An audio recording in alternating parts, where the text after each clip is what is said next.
reflections that lie there in that old curiosity shop.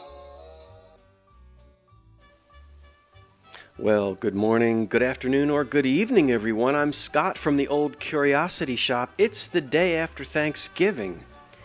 And if you're like me, there's not going to be a whole lot of in-store shopping going on. I never really was one for hitting the shops to buy on the Friday after Thanksgiving. It was always a day for our family to do wonderful things in the city.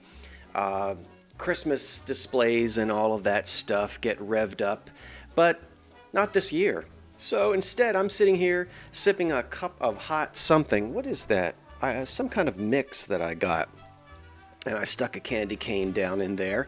And I'm going to talk to you a little bit, show you some things, tell you about some upcoming videos. But first, the reason why you're looking at that old storefront now, if you'll look really closely, very closely, you'll see that circling up those, I guess they're mountains, or yeah, I guess they're mountains. Santa Claus is in the middle. You'll see Lionel trains.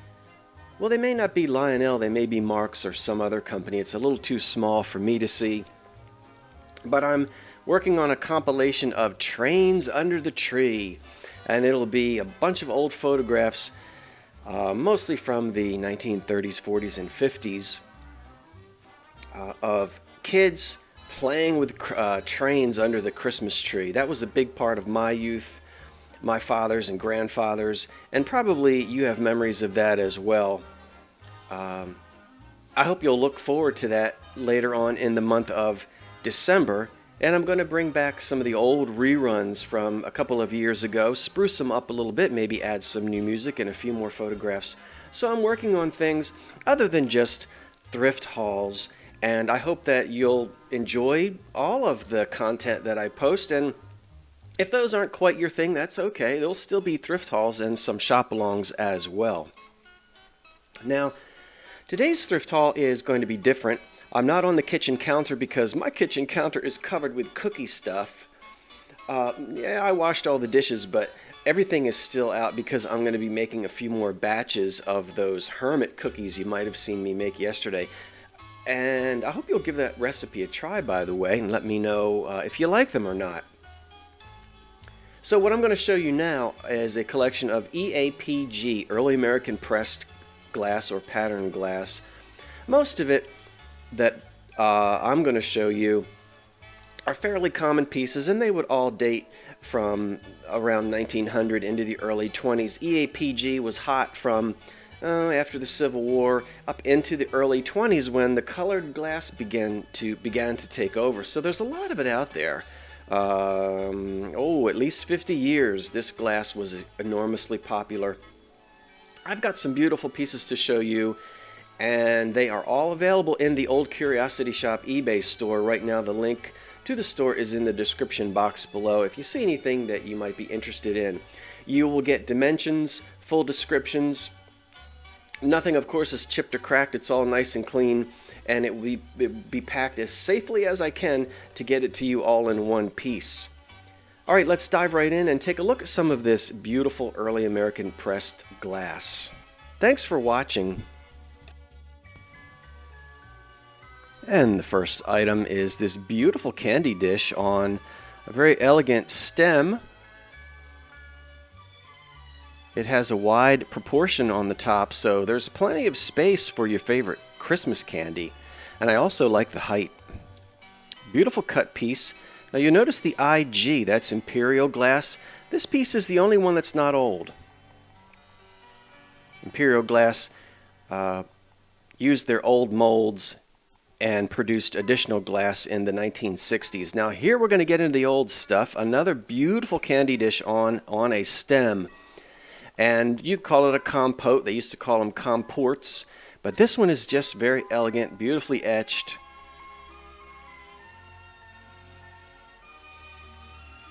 Lots of room for Christmas candy in that.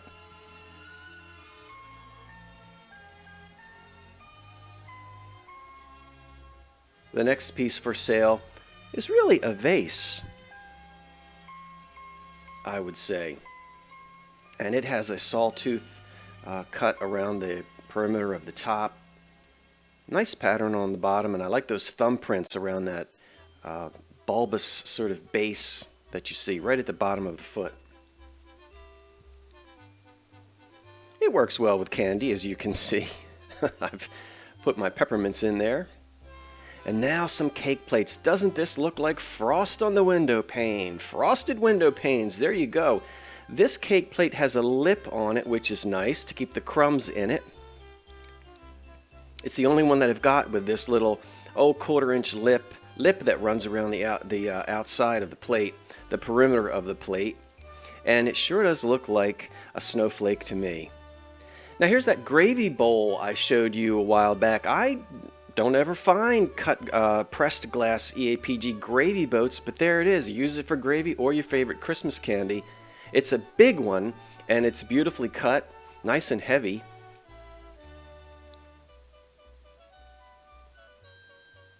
And no damage on it at all.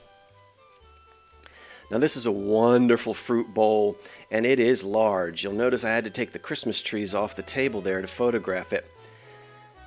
A nice pattern, a unique stem there, and nice and large for fruit. Definitely, I would put all kinds of Christmas fruit in that. I don't have the measurement in front of me. I think the bowl might be 10 or 12 inches across. And you could do lots of things with it. You can just see how thick the glass is. And I'm very careful about buying EAPG because you often find it chipped. Look how beautiful that is in the light.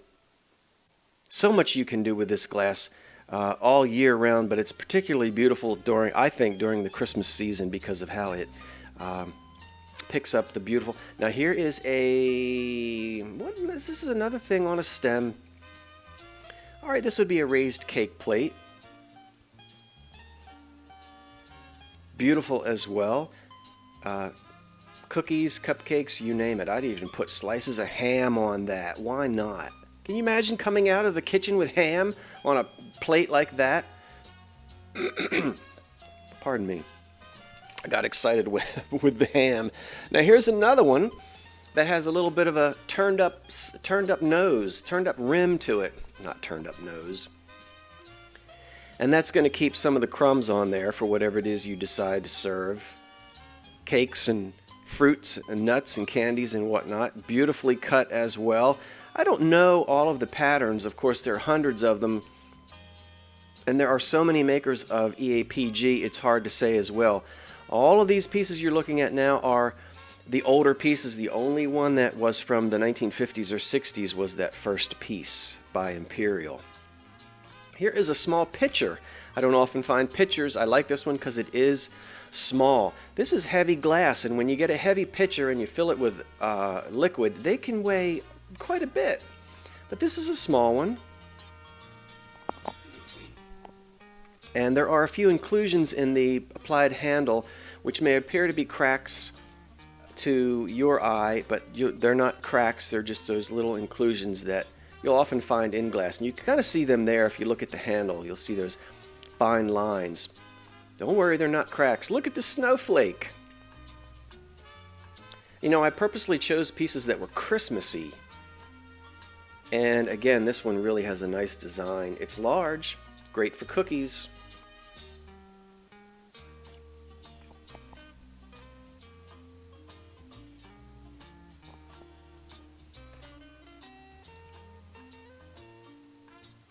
Just to let you see the underside of the glass.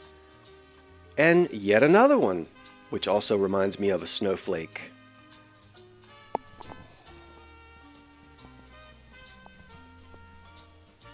And you can see that the cut pattern is on the underside, so that makes it very easy to slice cake without actually damaging the glass or your knife, your cutlery. There's a small foot on this one, and there's a little angle to this, as you can see. Sort of, not cantilever. What am I thinking of? Well, there's a little angle to it. I won't try to get fancy with my vocabulary. I know I didn't mean cantilever, but I think you know what I mean. The way it sort of hovers there over the table slightly, rather than resting on it, because of that little foot that's underneath. There you'll see it turned upside down. Very pretty glass.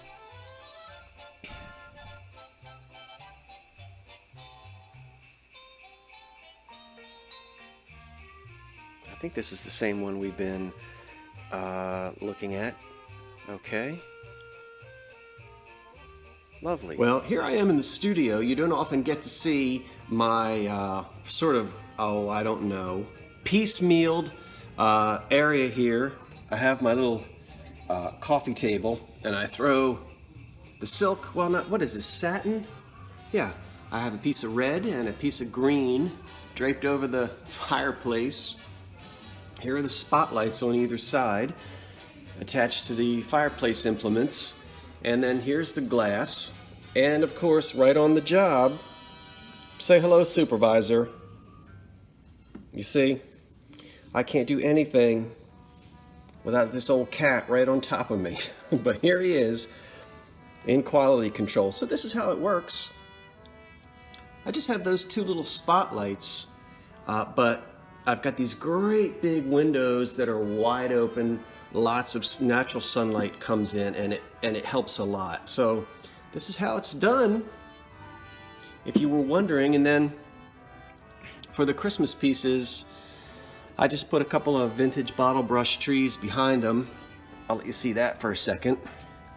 And then I've got my candy that I put on. So it's pretty easy to jazz it up, but it's nothing special. I just do it right here in the living room on the floor while I'm listening to Cyndi Lauper. Okay, back to work. Is it back to work? Yeah, it's back to work. Back to work.